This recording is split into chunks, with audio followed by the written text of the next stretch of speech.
Suite.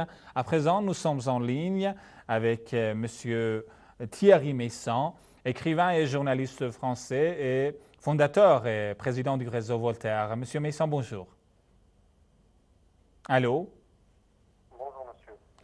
Bonjour, Monsieur Meyssan. Merci de oui, bonjour, monsieur. Bonjour, merci de votre intervention téléphonique, Monsieur Meyssan.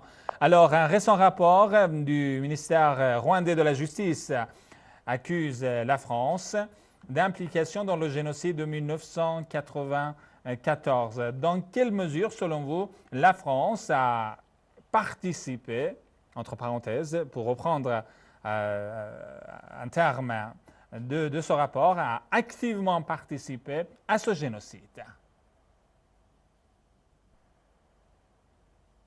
Alors, la France a soutenu le gouvernement génocidaire avant, pendant et après le génocide.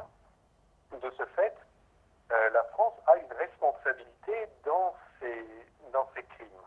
Mais évidemment, la France n'a pas commandité le génocide. Ça ne s'est pas passé de cette manière-là.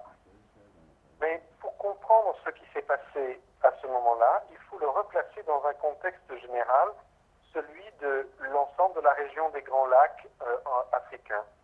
Et malheureusement, aujourd'hui, au lieu de chercher à connaître la vérité, on cherche, comme c'est souvent le cas dans la justice internationale, à accuser ceux qui ont perdu et à dédouaner ceux qui ont gagné. Donc les Français ont une responsabilité, elle est certaine, mais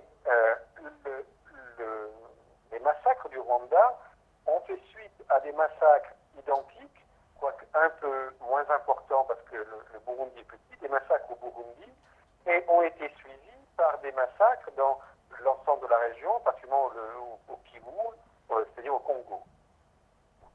L'ensemble de ces guerres ont fait 6 millions de morts. Et il est injuste, en tout cas inéquitable, de ne regarder que les responsabilités françaises dans ce qui s'est passé au Rwanda et d'oublier tout ce qui s'est passé dans le reste de la région. Si l'on vient sur le massacre qui a précédé au Burundi, on voit qu'il s'agit en fait d'une rivalité entre, d'un côté, l'influence des États-Unis et d'Israël, et de l'autre côté, l'influence de la France. Les massacres ont commencé au Burundi, selon la volonté des États-Unis et d'Israël, pour prendre le contrôle du Burundi. Et après, les Français ont soutenu aveuglément le gouvernement du Rwanda, qui a commis ce génocide en riposte, si je peux dire, à ce qui venait de se passer au Burundi. Et l'affrontement entre les deux camps a continué dans l'ensemble du Congo, à la recherche d'ailleurs de toutes sortes de richesses minières du Congo. Donc, on doit replacer tout ça dans cet ensemble et nous ne connaîtrons vraiment les parts de responsabilité des uns et des autres que si nous regardons l'ensemble. Évidemment, si on se focalise uniquement sur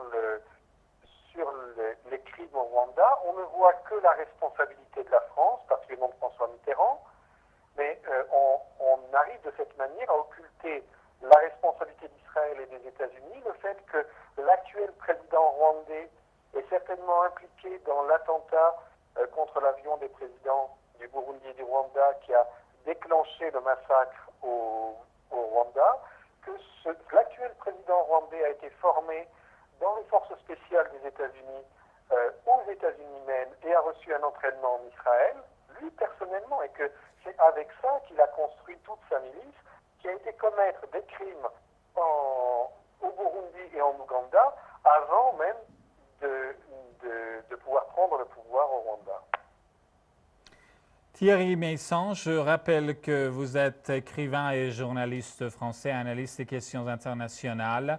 Merci infiniment d'avoir apporté ces précisions à notre émission. Merci et à très bientôt.